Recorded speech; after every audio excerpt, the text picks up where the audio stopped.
Assalamualaikum warahmatullahi wabarakatuh. Mirsa Televisi dimanapun Anda berada, senang rasanya kami kembali menyapa Anda dalam program Talk Show.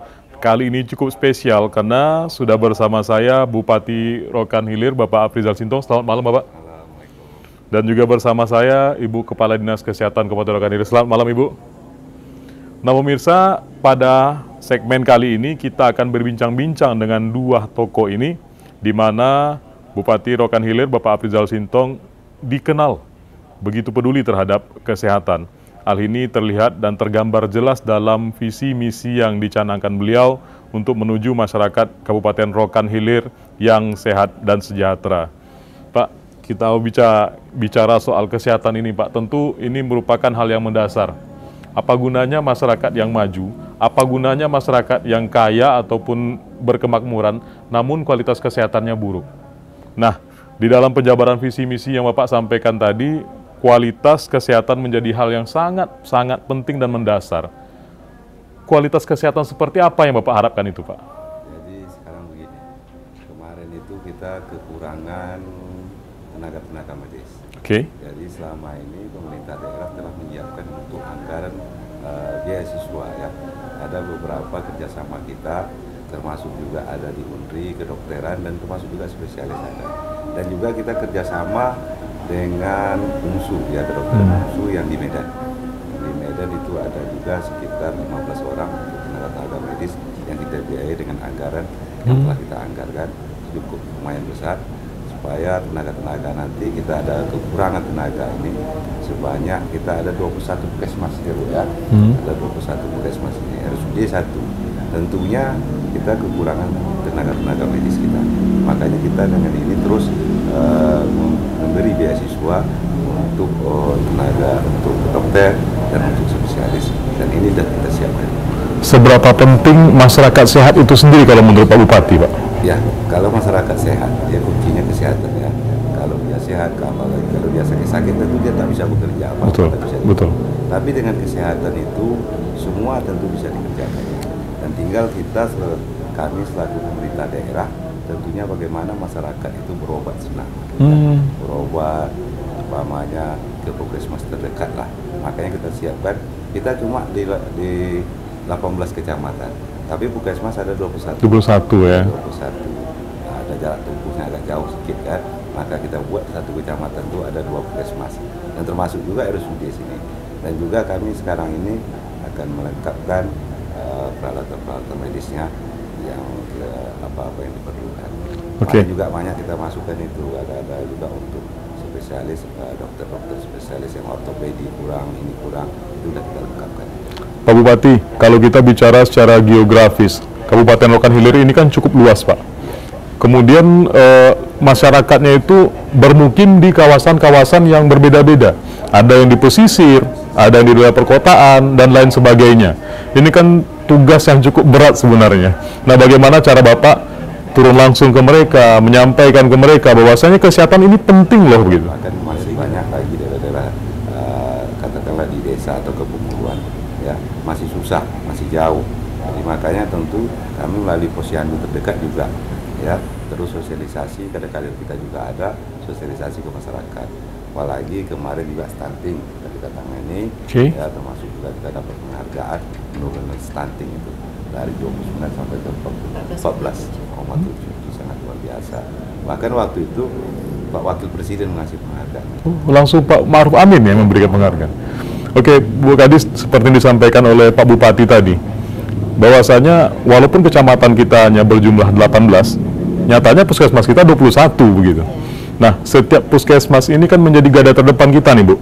dalam menyampaikan pelayanan kesehatan, dalam memberikan edukasi kesehatan melalui promotifnya dan lain sebagainya. Bagaimana upaya yang Ibu lakukan agar tenaga-tenaga kesehatan yang bertugas di seluruh puskesmas ini bisa melayani masyarakat secara maksimal, Ibu? Terima kasih. Jadi memang kita di 18 kecamatan itu ada 21. Apa yang disampaikan oleh Pak Bupati tadi, ada kecamatan yang luas itu sampai 2 puskesmas, dan tenaga kesehatan juga sudah hampir mencukupi ya Pak ya.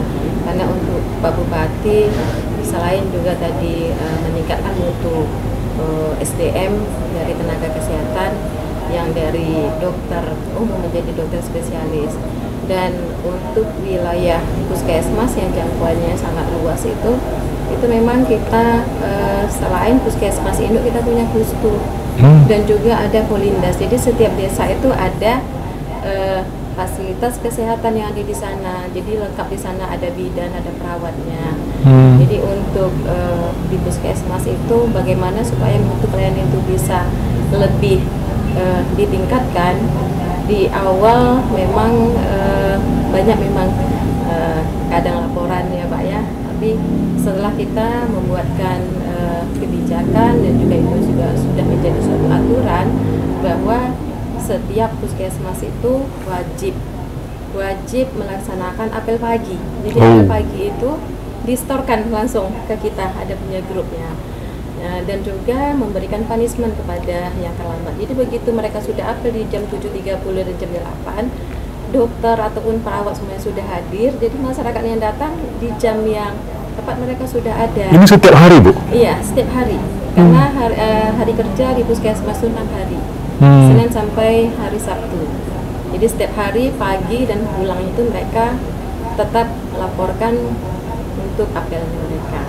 Jadi dari situlah, dari disiplin utamanya. Disiplin, Bu ya? Dari disiplin, sehingga dan capaian yang sudah kita dapatkan itu dilihat dari akreditasi puskesmas.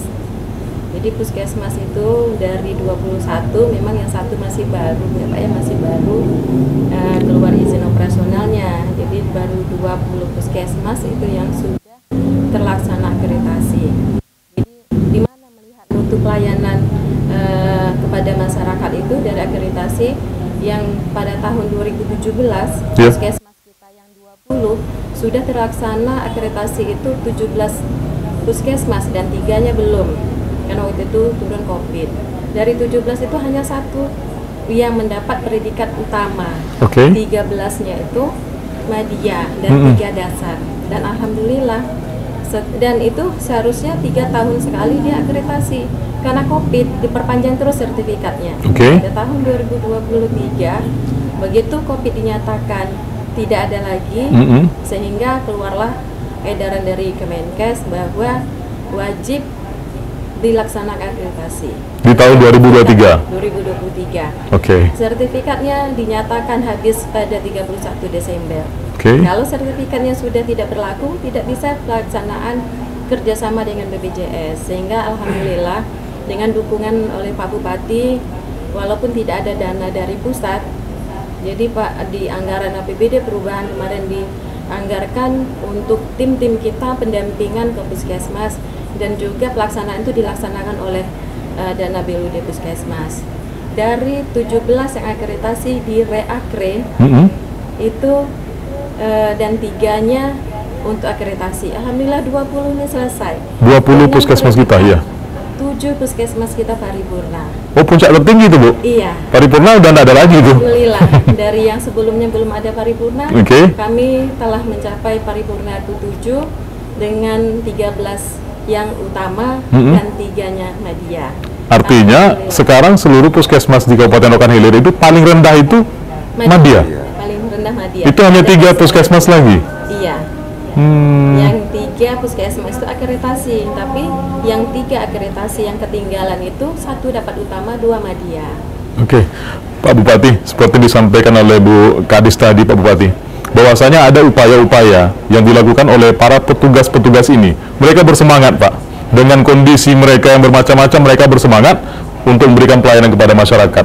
Nah, kalau Bapak jumpa dengan tenaga kesehatan ini, pesan apa yang sering Bapak sampaikan kepada mereka? Karena mereka bersentuhan langsung nih Pak. Setiap hari masyarakat datang mengobati orang sakit, belum lagi yang mengeluh dan lain sebagainya. Apa pesan yang Bapak sampaikan kepada tenaga medis ini Pak? Jadi kemarin tenaga medis kita ini kan masih banyak yang honor. Oh. Jadi kemarin juga kita terima surat 3K. Ya, ini hampir seluruhnya. Ini terakhir di tahun 2024 ini kita masih menerima tenaga kesehatan untuk menjadi P3K hanya sekitar 250 lagi, lebih kurang. Ya, kemarin tahun pertama kita buka P3K itu 1.600 orang. Oke. Masuk ini 750 orang lagi, ini belum dilantik. Ya, ini mau kita lantik yang untuk 2023 kemarin. Nah, ini 2024 kita terima lagi.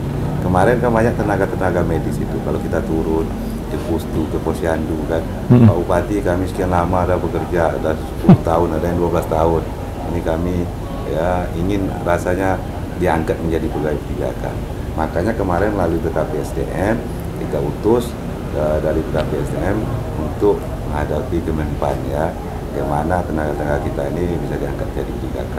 Alhamdulillah mungkin Seriau ini yang paling banyak di Rohil lah. Ini hampir mencapai tenaga medis kita yang 3K itu. Insya Allah nanti di tahun ini 2024 ini tak ada lagi pegawai honor kita, paling yang baru-baru lah.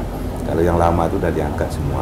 Total semua kami suruh Ibu Kadis kemarin juga sampaikan ke Puskesmas untuk menyampaikan informasinya berapa orang dari sini yang belum diangkat, berapa orang lagi. Makanya sudah total semua. Makanya insya Allah di tahun ini 2024 ini untuk pengangkatan pegawai 3K untuk tenaga kesehatan habis semua. Yang selalu kita jumpai di lapangan itu, ya kadang-kadang dia tidak pelayanan kerjanya kadang-kadang tak ada waktu, batas waktunya ada. Soalnya tengah malam orang juga sakit dia berobat. Iya benar Pak. Makanya sehingga kami prihatin juga. Pokoknya bekerjalah baik-baik, berilah pelayanan ke masyarakat. Insya Allah bagaimanapun kami pemerintah tentu selama ini pengabdian dia. Ini makanya kami usahakan, makanya seluruh pegawai honor kita yang di kesehatan ini akan kita angkat menjadi pegawai 3K. Itu dia. Artinya kabar gembira nih bagi para petugas. Wajar saja kalau mereka tambah semangat dalam bekerja ini, Bu. Pak Bupati, tadi Pak Bupati juga menyampaikan bahwasanya memberikan support kepada mereka, memberikan stimulus-stimulus dan lain sebagainya. Nah, ini kan pendekatan yang Pak Bupati lakukan kepada petugas kesehatan. Kepada masyarakat sendiri bagaimana Pak? Agar menyadarkan mereka bahwasanya kesehatan itu penting loh gitu loh. Jadi kita kan selalu ke lapangan, selalu mengunjungi tentu ke kebutuhan atau ke desa-desa itu. Mau masyarakat ini kan kadang-kadang dia berobat susah. Iya. Berobat susah, kadang jarak tempuh jauh. Makanya kami berharap pada seluruh pegawai kita tentu bisa melayani orang dengan baik ya. Apalagi tenaga medis ini bersentuhan langsung sama masyarakat. Setiap hari Pak ya? Setiap hari. Jadi tentu masyarakat ini juga harus paham. Kadang-kadang masyarakat ini tidak punya BPJS, tidak punya KTP, bahkan orang-orang asli itu masih ada yang belum punya KTP. Makanya kami kemarin juga menyampaikan ke masyarakat itu, pokoknya kalau ada hal-hal umpamanya sakit itu bawalah ke puskesmas apa yang terdekat lah. Ya, kami akan usahakan bahwa nanti pengobatan itu gratis buat ya Bu ya. Itu sekitar anggaran kita 18 miliar lagi lah. Udah kita bayar ini cukup, masyarakat itu tak perlu memikirkan biaya lagi. Pokoknya di mana dia mau berobat di Rohil ini itu udah bisa tanpa biaya, tak perlu BPJS lagi. Ini akan. Ini menarik Pak. Seperti yang Pak sampaikan, secara pola pendidikan, secara pola ekonomi masyarakat berbeda-beda. Apalagi yang ada di wilayah pinggiran dan Bapak bilang tadi banyak masyarakat asli yang belum punya kartu penduduk. Nah, ada enggak pengalaman Pak Bupati yang memang dijumpai langsung nih Pak Bupati, kami tak tahu menahu Pak, kami mau berobat gitu, tapi kami tak punya data gitu? Itu banyak sekali. Banyak Pak ya? Banyak sekali. Kadang-kadang dia berobat, melahirkan, mau ini BPJS nggak punya, apapun nggak punya, bahkan itu kita layani. Biaya juga dia nggak punya. Iya, yang begitu-begitu Pak. Makanya kita layani, semuanya bisa kita layani, artinya tidak perlu mengeluarkan biaya, termasuk juga di RSUD. Banyak yang datang masyarakat nggak punya BPJS, bahkan nggak punya KTP, nggak punya KK, tapi dia betul-betul warga kita, masyarakat kita. Makanya tetap kita layani. Kami sampaikan juga kepada mereka-mereka ini, walaupun tidak punya apa-apa lah, tapi kita usahakan juga melalui desa atau datuk penghulu. Tolong diurus semua administrasi orang itu, supaya nanti artinya bisa kita data berapa jumlah masyarakat kita, berapa yang belum punya BPJS, berapa lagi yang tak punya kartu penduduk, ada itu. Kadang-kadang malas dia seakan-akan dia tinggal di kampung saja kan. Rasanya KTP KK ini apabila dia mau ada sesuatu baru diurus begitu ya. Kalau kita lihat secara garis besar kan bangunan-bangunan puskesmas yang ada di Kabupaten Rokan Hilir ini kan sudah bagus secara keseluruhan, Pak. Luar biasa, Pak. Fasilitasnya pun sudah luar biasa bagusnya. Namun seperti yang dibilang Bu Kadis tadi, walaupun kita sudah ada 7 Bu, ya, yang paripurna Bu ya, 7 yang paripurna, tapi kan ini tidak menjadi batas kita untuk memberikan pelayanan maksimal, Pak. Kita maunya kalau ada di atas paripurna kita layani lagi di atas itu, begitu kan. Nah, mungkin dari Pak Bupati ada dalam pola penganggaran ketika Bapak menyiapkan anggaran-anggaran kesehatan bagi masyarakat, seperti apa yang Bapak impikan itu? Masyarakat Rohil itu yang sehat sebagaimana yang Bapak harapkan itu, Pak? Jadi kan kita berharap masyarakat ini berobat tidak susah. Ya. Tidak susah di mana-mana dia bisa berobat dan tanpa biaya dia juga bisa berobat. Okay. Jadi sebelum mungkin juga kita masyarakat ini kita usahakan juga jangan udah parah sakitnya baru dia datang. Iya benar. Maka sebelum sakit ada terasa apa-apa, makanya kunjungilah puskesmas terdekat. Yeah. Maka layani mereka ini kami sampaikan supaya kalau sehat penduduk kita ini masyarakat kita tentu dia bisa bekerja. Kalau dia sakit makin susah kita lagi. Itu dia. Maka kita usahakan bagaimana juga masyarakat kita ini berobat itu gampang dan cukup dilayani dengan baik dan tidak perlu artinya memikirkan biaya. Ini akan berusaha. Oke, Bu, apa yang disampaikan Pak Bupati tadi kan sebenarnya ini fungsi promotifnya, Bu. Jangan sampai mereka sakit dulu gitu. Kalau bisa datang ke puskesmas ketika sehat, mereka tanya, biar kami tidak sakit seperti apa begitu. Nah, ketika Bu Kadis turun ke puskesmas, pesan apa yang Ibu bawa kepada kapus-kapus dan petugas lainnya itu, Bu, agar mereka rutin turun ke bawah begitu, Bu? Jadi saat kita turun, itu yang selalu yang dilakukan, apalagi puskesmas ini memang setiap bulannya itu melaksanakan login ya. Yeah. Ada rapat seluruh program dari kepala puskesmas dan pemegang program, dan juga ada 3 bulan sekali itu dengan lintas sektor. Itu juga camat dan UPK yang di wilayah puskesmas itu juga setiap 3 bulan itu didapatkan. Jadi apa yang kita sampaikan, yang utama pertama kalau saya menyampaikan itu adalah bahwa untuk meningkatkan pelayanan, kalau Pak Bupati mintanya tidak lain, bagaimana mutu pelayanan kita melayani masyarakat. Masyarakat terlayani, itu yang penting ya. Itu saja. Jadi jangan nanti kita sudah capek, betul, tapi masyarakat itu melapor dan pimpinan kita juga akan tidak enak kan seperti itu. Kita sudah capek mulai dari jam 8 pagi sampai jam 12. Diharapkan tolong senyum supaya masyarakat yang datang ini kan bukan orang sehat. Betul. Rata-rata mereka tuh yang masih yang sakit, Pak, yang datang ke puskesmas. Seharusnya kan tidak. Puskesmas itu kan yang lebih penting itu adalah promotifnya. Benar. Bukan untuk kuratifnya. Kalau kuratif berarti kan pengobatannya sudah di rumah sakit. Tetapi selama ini kan seperti itu. Tetapi untuk program kita itu juga kita didukung juga oleh dana BOK, Bantuan Operasional Kesehatan, ada dana transport untuk petugas-petugas kita yang turun langsung. Apalagi sekarang program TB kita kemarin juga mendapat penghargaan. Jadi satu pasien TB itu turun tenaga kita dan tracking kontak serumah. Itu kita mendapatkan nilai yang terbaik. Jadi beberapa program kita memang capaian SPM kita juga bagus.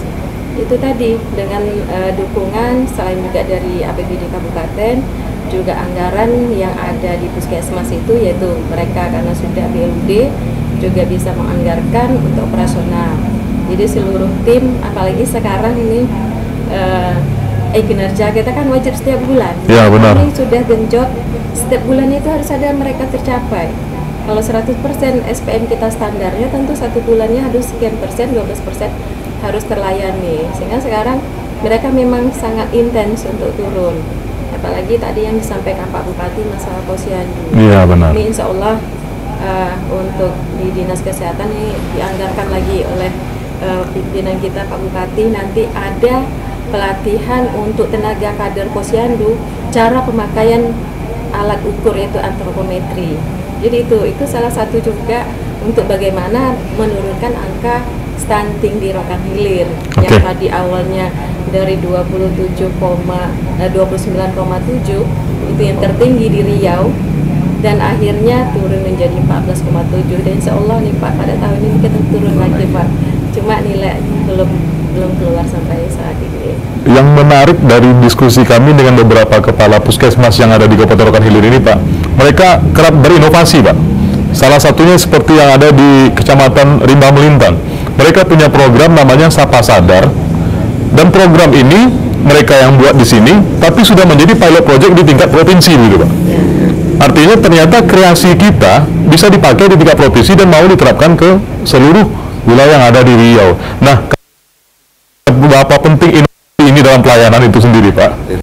Bagus sekali, saya lihat juga seluruh puskesmas ini pelayanan juga bagus. Saya selalu ingatkan pada mereka-mereka bahwa mengobati orang ini juga dengan kadang-kadang dengan sambutan kita. Benar. Kalau muka kita sewot, orang yang datang berobat ini banyak kan orang tambah sakit Pak ya? Ya kan? Belum lagi dikasih obat dia udah lihat muka tambah penyakit, tambah sakit ya? Tambah sakit ya. Makanya kami arahkan itu seluruh pegawai-pegawai medis kita itu untuk pelayanan ini ya, tentu senyum ramah kita sama pasien-pasien kita ya, supaya sedikit bisa mengobati mungkin dari penyakit mereka itu. Oke, Bu, seperti yang diharapkan Bupati, pelayanan prima, pelayanan yang berbasis senyum begitu. Nah, secara khusus, berapa besar sih pengaruh pelayanan seperti itu tadi kepada masyarakat, Bu, kalau Bu lihat, Bu?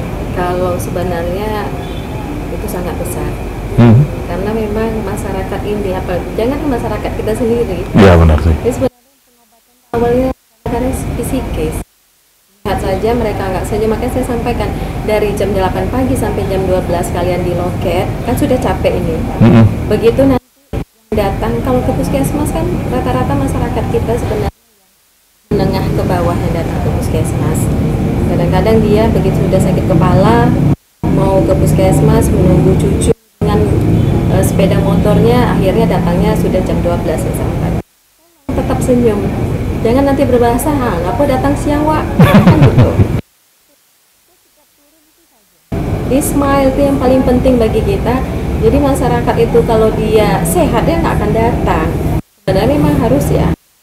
Begitu dia sakit dengan senyuman kita, sapa dengan baik, itu lebih sudah membuat dia lebih sehat.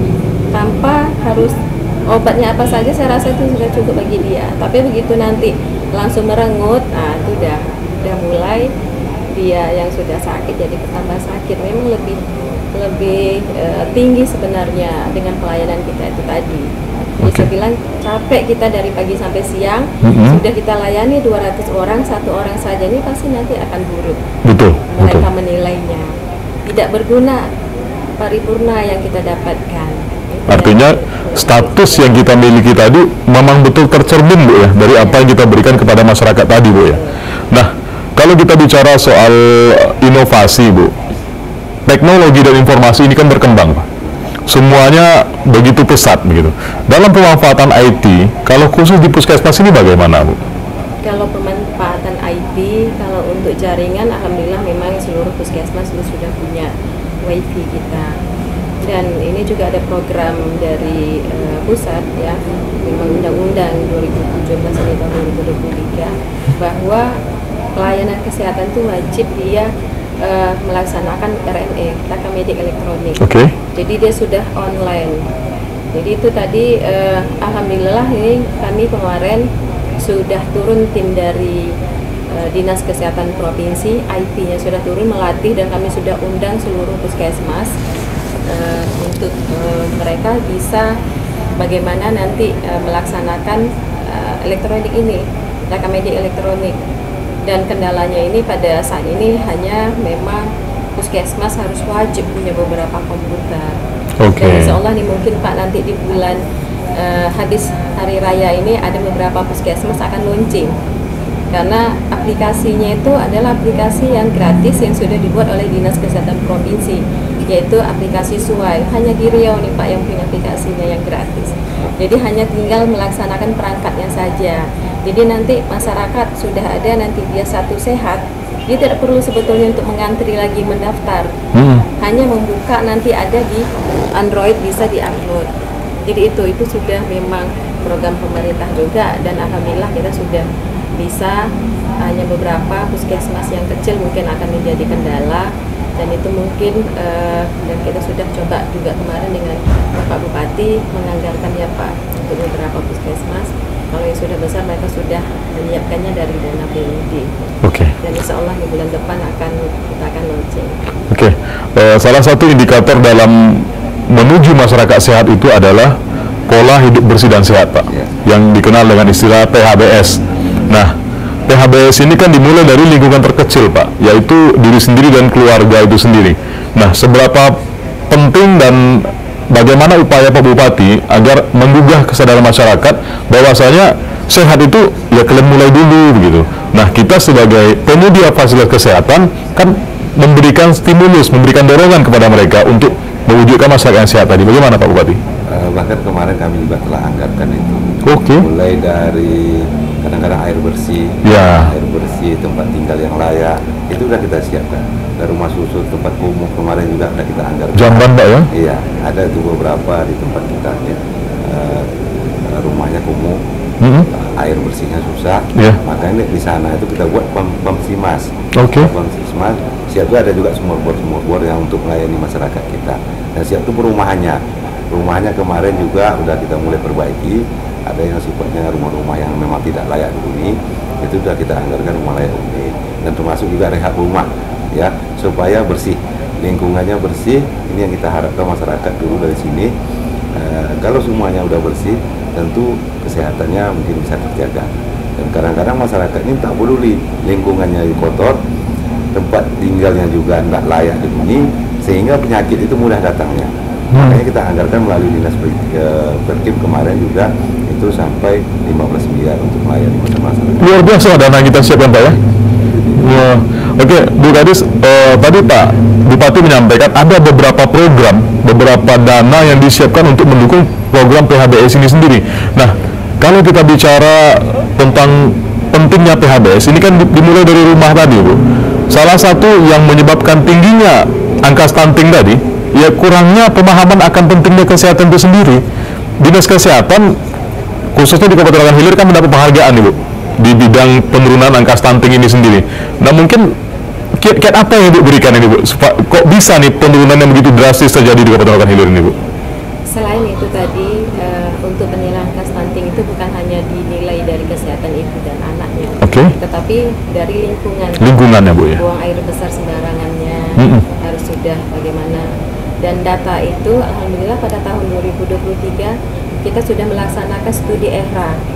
Sudah tergambar di mana-mana saja kecamatan yang masih sulit untuk air bersihnya dan juga untuk buang air besar sembarangan. Itu adanya di Kecamatan Pasir Lima Kapas dan juga ada itu kemarin.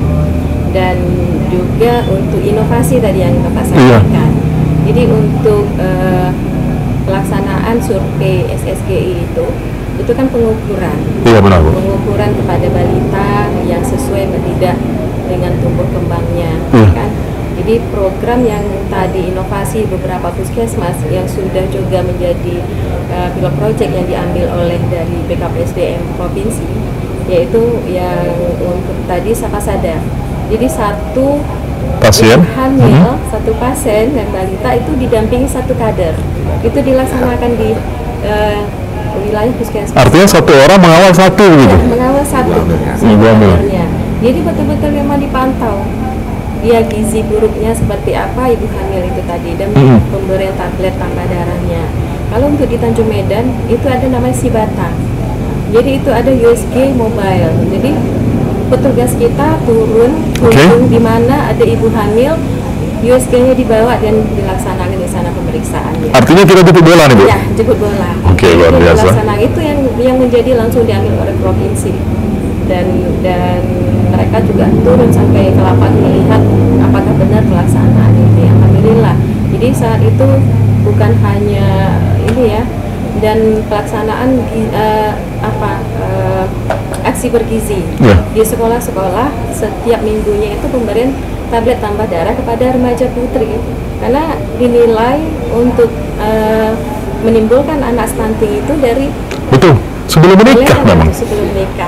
Benar luar biasa ya, benar. Sampai nanti anak anak itu remaja itu sampai nanti hamil itu.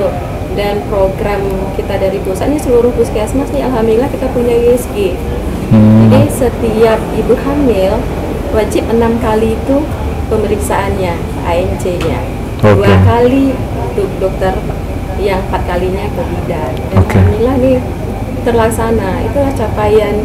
Dan juga kita kawal waktu itu bagi anak-anak yang stunting ini, dan juga mendapatkan bantuan juga dari PHR kita kan Pak, ada dibantu alat antropometri dan juga pemberian makanan tambahan, dan ada juga program dari pusat.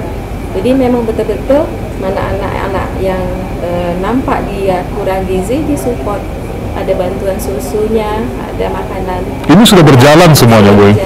Luar biasa. Bahkan didampingi apa lagi sebelum menikah itu udah didampingi keluarga. Oh dari ada pranikahnya di sini diberikan pemahaman begitu Pak ya. Oke, seperti yang disampaikan Bu Kadis tadi Pak Bupati, banyak program-program, banyak capaian-capaian yang alhamdulillah sudah terlaksana di Kabupaten Rokan Hilir. Nah di segmen terakhir ini, apa pesan Pak Bupati kepada masyarakat agar bergandengan tangan dengan pemerintah ini menuju Kabupaten Rokan Hilir yang sehat, yang Bapak impikan dalam visi misi Bapak tadi Pak? Saya selalu mengingatkan masyarakat, makanya hidup bersih, kawasan bersih, semua harus bersih. Dan siap itu kami ingat juga sama pegawai-pegawai kami, pegawai kesehatan kami. Karena yang berobat ke puskesmas itu rata-rata masyarakat biasa. Kalau orang-orang kaya kadang-kadang dia berobat ke Melaka, pergi berobat keluar. Benar-benar. Makanya ini yang perlu, artinya pelayanan kita lebih maksimal lagi, supaya masyarakat ini kita beri pemahaman, mulai dari tempat tinggalnya, semuanya. Nah, ini perlu kita pantau terus. Maka sehingga seluruh pegawai-pegawai kita itu, termasuk juga pendampingan tadi di ibu hamil itu mendampingi 1 kader, sudah kita siapkan dari sekarang, dari dulu bahkan ya, sehingga untuk menurunkan stunting itu, bahkan makanan tambahan telur kemarin juga kami bagi-bagikan, ya, supaya artinya kita sudah siap dulu sebelum ibu hamil itu kita sudah siap-siap semua.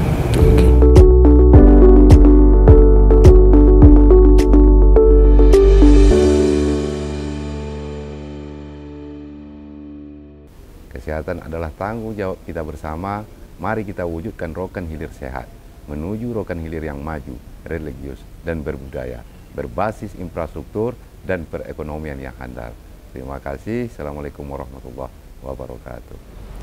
Kami selalu berusaha meningkatkan mutu dan layanan kesehatan yang berkualitas kepada masyarakat Rokan Hilir dengan meningkatkan kualitas pelayanan kesehatan dan meningkatkan kompetensi sumber daya manusia pelaksanaan bidang kesehatan yang profesional.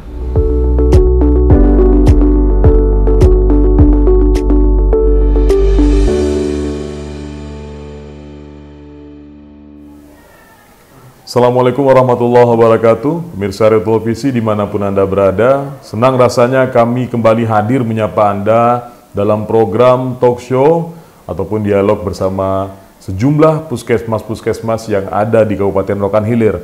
Nah, kali ini kami berkesempatan hadir dan berkunjung ke Puskesmas Rantau Kopar, tepatnya di Kecamatan Rantau Kopar, Kabupaten Rokan Hilir.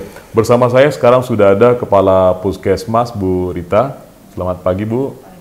Dan juga dokter yang bertugas di Puskesmas ini, Bu Dr. Ima. Selamat pagi, Bu.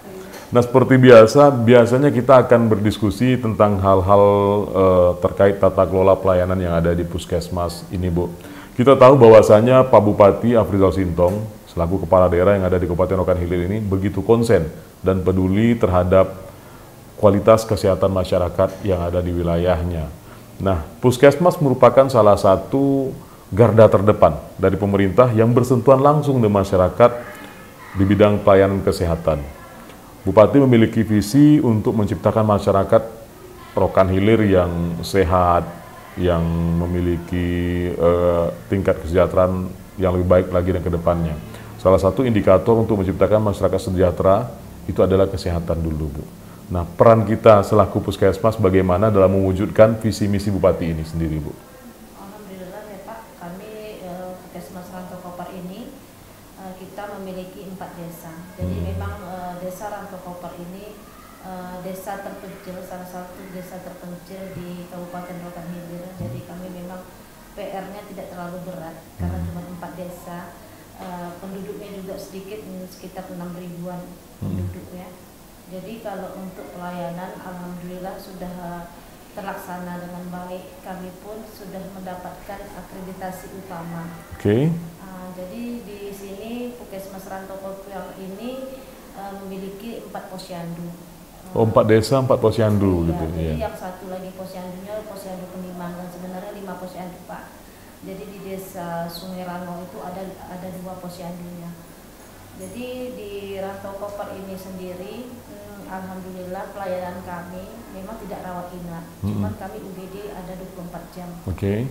UGD 24 jam dilayani. Jadi di sini juga untuk kasus stunting dulu sempat kami 2 tahun yang lalu lokus stunting. Oke. Tapi alhamdulillah sekarang sudah tidak lokus lagi. Cuman tetap terus dipantau anak-anak yang ada di Puskesmas Rantokopar ini.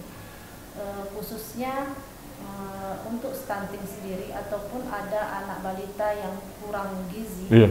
Kami ada program pemberian tambahan makanan, itu diberikan selama 90 hari berturut-turut tidak pakai berhenti. Walaupun di hari tanggal merah ataupun hari Minggu itu tetap diberikan kepada anak balita tadi, Pak. Itu siapa yang memberikan makanan itu? Apakah petugas kita turunkan atau bagaimana? Sebenarnya gini, petugas kami terutama program gizi, PJ Gizi, mereka yang menentukan makanan apa yang diberikan setiap harinya, menu apa yang setiap diberikan.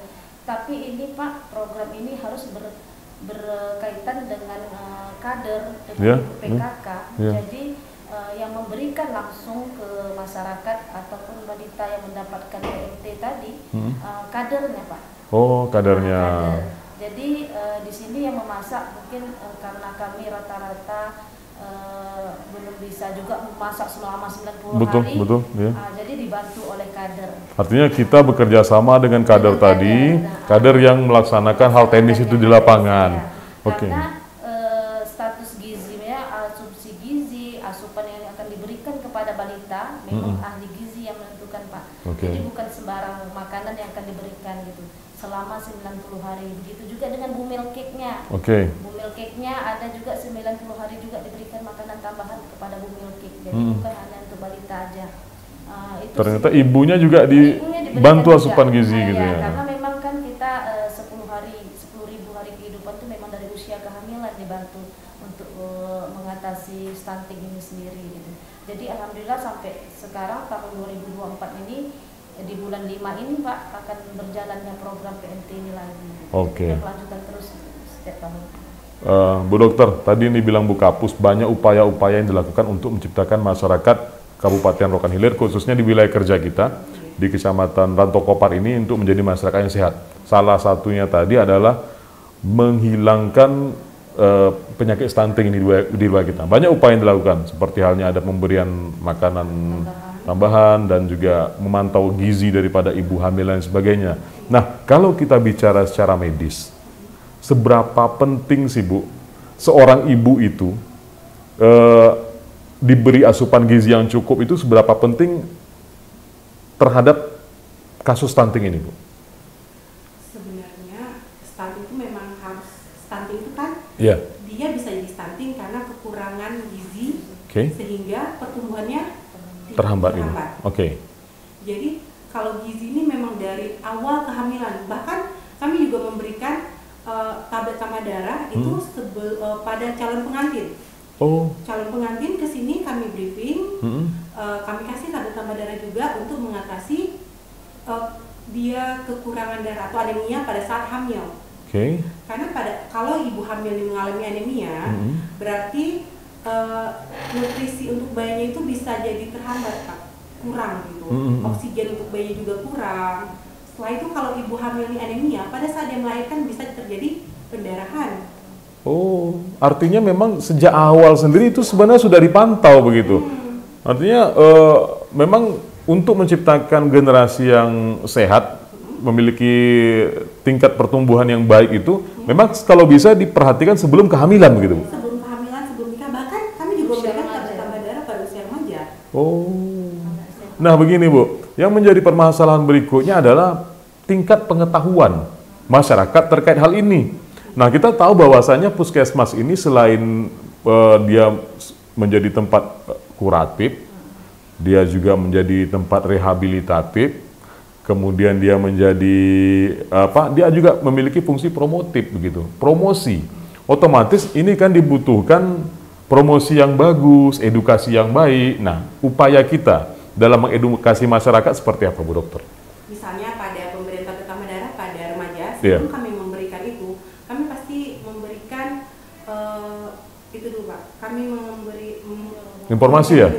Penyuluhan dulu ya? Penyuluhan ke sekolah-sekolah sebelum dilakukan pemberian itu. Karena pasti mereka bertanya, kenapa kami harus minum ini? Betul. Kami yang hamil, iya. Tidak hamil gitu. Jadi kami beri penyuluhan dulu Pak, sehingga mereka mengerti. Kalau mereka mengerti, mereka sudah mau meminumnya. Nanti pas ditanyakan sama ibunya, kenapa kamu juga minum itu? Nanti mereka juga menjelaskan. Kan kalau dia sudah mengerti, berarti dia dengan sadar diri untuk mengkonsumsinya. Oke.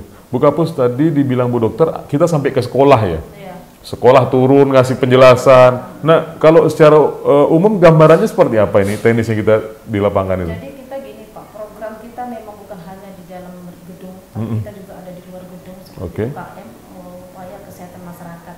Jadi kami di sini juga ke sekolah, khususnya kalau untuk pemberian tablet tambah darah tadi, khususnya di SMA. Nah, itu remaja putri aja yang dapat, remaja putranya tidak dapat. Oh iya dong, remaja putra nggak hamil ya? Ya betul. Jadi cuma remaja putri yang dapat, itu pun lama juga, dia sebulan ada 4 kali minum. Nah, jadi memang diajukan juga kepada pihak sekolah, terutama kalau macam mereka kan ada UKS Pak. Kita juga tetap bekerja sama dengan UKS sekolah untuk pemberian dan memantau anak-anak minum obat, karena memang ada formnya. Jadi kalau dia sudah minum obat di checklist, sudah diminum obat checklist, nanti kalau habis stoknya kami yang antar dari puskesmas ke pihak sekolah, seperti itu.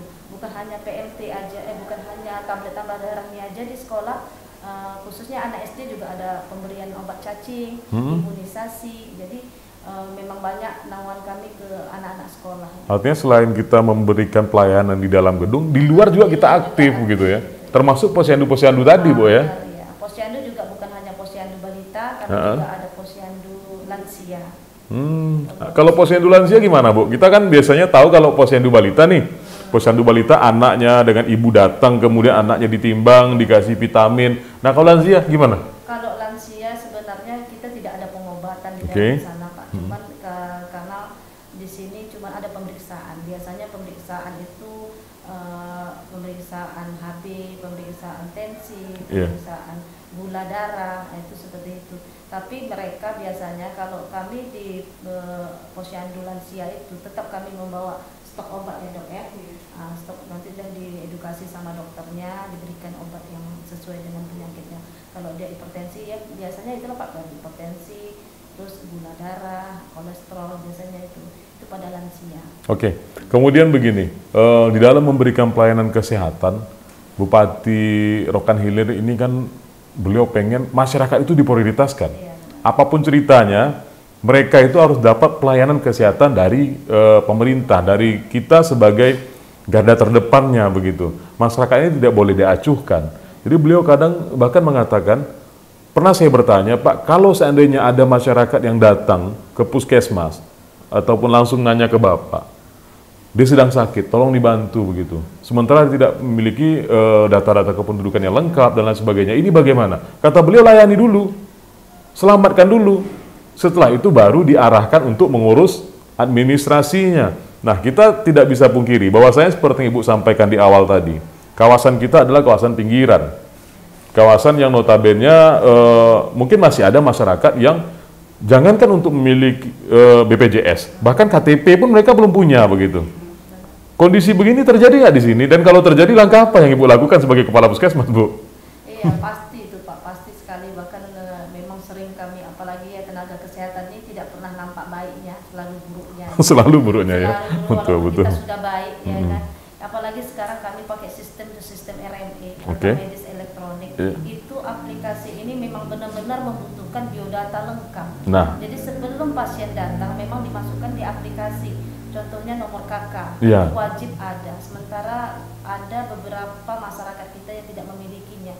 Kami tetap melayani Pak, seperti Bapak bilang tadi, memang hati nurani juga sepertinya, memang tetap kami layani walaupun PR kami besar kali, mereka tidak ada data, akhirnya filenya pun file manual, tidak bisa dimasukkan di aplikasi. Sebenarnya inilah PR terbesar kami juga Pak sampai saat ini, belum juga sebenarnya saya juga udah ikut rapat di Linsek, lintas sektoral juga sudah disampaikan kepada UPK yang ada di Kecamatan Rantokopar ini untuk membantu, untuk mendukung sistem RME ini dengan cara memberikan masukan kepada masyarakat bahwasanya wajiblah memiliki KK gitu. Jadi itulah masih wejangan kita ya kepada masyarakat sampai di situ. Cuman ya masyarakat tahu sendiri Pak, nggak bisa dikerasin. Benar. Makin dikerasin dia makin begitulah sama kita. Sama tapi tetap kita layani.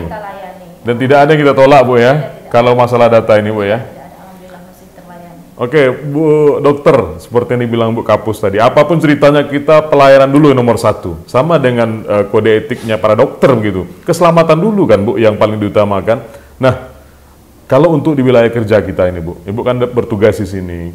Kebanyakan itu masyarakat yang datang itu didominasi oleh anak-anak kah, remaja kah, dewasa kah, atau lansia kah yang datang berobat ke sini Bu?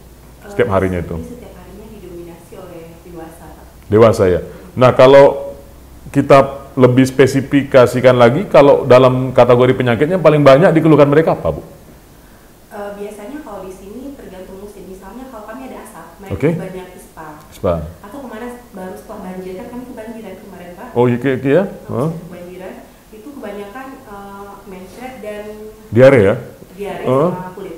Oh kulit. Gatal gitu, habis itu infeksi telinga dan mata. Artinya sebagian besar itu penyakit tidak menular Bu ya? Tidak menular. Nah kalau dari ilmu medisnya untuk bisa kita menekan ataupun mengurangi penyakit ini seperti apa Bu? Apa pesan Ibu kepada masyarakat begitu? Pesan saya kepada masyarakat itu tolong diikutin apa yang kami himbaukan. Setiap kami penyuluhan tolong didengarkan dan diikuti saran-saran dari kami. Setelah itu setiap berobat masyarakat pasti kami memberikan saran juga apa yang harus dilakukan, apa yang harus dimakan, dikurangi, itu juga tolong diikuti. Kebanyakan masyarakat Pak, misalnya pada penyakit tidak menular, misalnya mereka penyakit hipertensi dan penyakit gula di sini banyak. Mereka itu kami sudah bilang misalnya pada hipertensi, Pak kurangi ya Pak makan yang asin-asin. Kadang-kadang mereka iya Pak, ada yang mengiyakan, iya Bu, atau nggak bisa lah Bu, kadang saya sukanya ikan asin. Itu kami harus menekankan Pak jangan gitu. Oke. Ini menarik Bu Kapus, seperti yang dibilang Bu Dokter. Kadang-kadang ada dialog kita dengan pasien, ada kadang perdebatan dan lain sebagainya. Namun bagaimanapun yang namanya pelayan publik itu harus tetap mengedepankan keramah tamahan, senyum dan lain sebagainya. Nah, Ibu sebagai seorang Kapus, apa yang Ibu tekankan kepada seluruh petugas yang ada di sini dan anggota-anggota Ibu dalam melayani masyarakat? Ibu ingin itu pelayanannya bagaimana begitu? Seperti yang Bapak ceritakan tadi, memang duka-duka ya, ada untuk membangun kita yang baik ini. Tapi alhamdulillah Pak, kami kan setiap pagi mengadakan apel pagi, setiap pagi. Jadi terus saya menyampaikan, tidak bosan-bosan menyampaikan kepada seluruh staf untuk senyum, untuk ramah, legowo lah. Apapun yang dibilang pasien kita harus tenang. Tidak bisa kita juga ikut marah gitu. Bagaimana menenangkan pasien. Jadi untuk ini staf Puskesmas alhamdulillah masih bisa dikoordinasikan, bahwasanya masih bisa mereka ramah tamah Pak. Alhamdulillah sampai sekarang pun belum ada komplain dari masyarakat dengan hal ini. Bu Dokter, kita tahu bahwasanya yang menjadi sumber daripada kesehatan masyarakat itu adalah tempat tinggalnya, lingkungannya itu sendiri, terutama di bidang kebersihannya dan cara hidup sehatnya itu. Nah, pemerintah pusat bahkan sudah menekankan program PHBS yang tidak hanya digaungkan ke dinas kesehatan sampai ke puskesmas, tapi ke seluruh lini. Nah, seberapa besar sih Bu peran pola hidup bersih dan sehat ini bagi masyarakat sendiri terhadap tingkat kesehatannya itu? Itu sangat berperan besar Pak. Karena sebenarnya PHBS itu dia bisa mencegah penyakit. Dari situ dulu ya? Iya, dari pola hidup bersih dan sehat ini dia bisa mencegah penyakit. Misalnya kalau masyarakat kita paham dengan arti PHBS dan paham akan penting PHBS, jika mereka melakukannya, saya yakin tidak akan banyak kunjungan penyakit menular ke puskesmas ini. PHBS, misalnya mencuci tangan. Iya, ini paling sederhana ya, mencuci tangan. Padahal dengan mencuci tangan itu banyak hal penyakit yang bisa dihindari seperti batuk, pilek, bahkan penyakit yang seperti penyakit kulit yang bisa menular juga bisa dengan mencuci tangan, juga tidak bisa terhindar, mencret, diare, maksudnya itu juga bisa dihindari, hal sekecil itu saja gitu Pak. Apalagi nanti yang mencegah membersihkan lingkungan, tempat tinggal tadi ya, kayak vektor misalnya seperti nyamuk, nyamuk demam berdarah, nah, itu juga bisa terhindar gitu. Oke. Ada enggak Bu Kapus ingin pesan ke masyarakat terkait pentingnya PHBS ini, Bu Kapus? Ya, harapan kami begitu Pak, namanya PHBS ini kan perilaku hidup bersih dan sehat. Benar. Tapi alhamdulillah Bapak juga kami dengan pihak kecamatan bahwa bahkan sudah di SK-kan juga pihak camat dalam kegiatan Germas, gerakan masyarakat hidup bersih dan sehat. Artinya kita bersinergi ya, oke. Sudah di SK-kan langsung oleh Pak Camat kita, bahwasanya jadi kegiatan Germas ini Pak, ini sebagai salah satu inovasi di Puskesmas Rantau Kopar ini. Jadi Germas ini kegiatannya ada senam massal.